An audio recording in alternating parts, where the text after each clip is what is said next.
Radio صدائے حریت جموں کشمیر سے سنیے تازہ ترین خبریں۔ مقبوضہ کشمیر میں میر وائز عمر فاروق کی قیادت میں قائم حریت فورم اور دیگر حریت پسند جماعتوں نے عوام سے اپیل کی ہے کہ کورونا وائرس کے بڑھتے ہوئے خطرات سے بچنے کے لیے ہر طرح کے اجتماعات سے اجتناب کریں اور اپنے گھروں میں قیام کو یقینی بنائیں۔ مقبوضہ کشمیر میں عوامی حلقوں نے عمر عبداللہ اور سابق بھارت نواز سیاستدانوں کی رہائی پر بھارتی حکومت کی متعصب اور جانبدار پالیسی پر تنقید کرتے ہوئے کہا ہے کہ حکومت کی غاصبانہ پالیسیاں مقبوضہ علاقے میں افراتفری کا باعث ہیں۔ انہوں نے مطالبہ کیا کہ یاسین ملک، شبیر احمد شاہ اور آسیہ اندرابی سمیت تمام حریت پسند قیادت اور کارکنان کو بھی فوری طور پر رہا کیا جائے۔ پاکستان کے وزیر خارجہ شاہ محمود قریشی نے فرانس کے وزیر خارجہ سے ٹیلی فونک گفتگو کے دوران مقبوضہ جموں کشمیر میں جاری فوجی محاصرے اور مواصلاتی لاک ڈاؤن پر گہری تشویش کا اظہار کرتے ہوئے کہا ہے کہ بھارتی حکومت کی عائد کردہ پابندیوں کے باعث 80 لاکھ کشمیری کورونا وائرس سے بچنے کے لیے ضروری معلومات اور طبی سہولیات سے محروم ہیں۔ بھارتی حکومت نے کورونا وائرس کے خطرات سے نمٹنے کے لیے پورے ملک میں مکمل طور پر 21 دنوں کے لیے لاک ڈاؤن کا اعلان کیا ہے۔ اقوام متحدہ کے سیکرٹری جنرل انطونیو گوتریس نے کورونا وائرس کے پیش نظر عالمی سطح پر جنگ بندی کی اپیل کرتے ہوئے کہا ہے کہ یہ وقت مسلح تنازعات کو ختم کرنے اور اپنی توجہ انسانی زندگیوں کے لیے حقیقی خطرے سے لڑنے کا ہے۔ اس کے ساتھ ہی خبریں ختم ہوئیں۔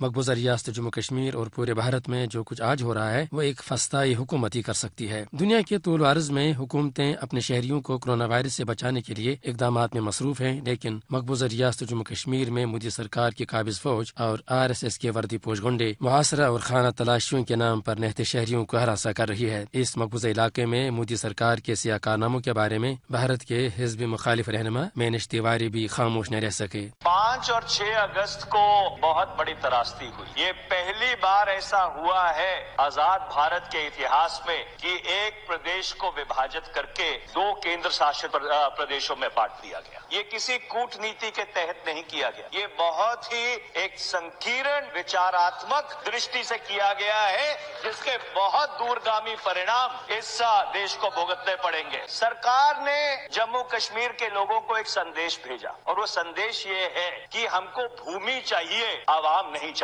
We want the territory but we don't want the people of Jammu and Kashmir۔ 40,000 ارد بلوں کو تعینات کر کے 5,161 لوگوں کو نظر بند کر کے 609 لوگوں کو پریونٹیو ڈیٹینشن میں لے کر پبلک سیفٹی ایکٹ کے تحت اس کارروائی کو انجام دیا گیا۔ کورونا وائرس سے بڑھتے ہوئے خطرات سے مقابلہ کرنے کے لیے آج کشمیر کے عوام کے پاس کوئی سہولت نہیں ہے، کیونکہ مودی سرکار کے فسطائی ہتھ کنڈوں کے باعث اس ریاست میں کاروباری نظام کی طرح صحت کا شعبہ بھی تباہی کے دہانے پر پہنچ چکا ہے۔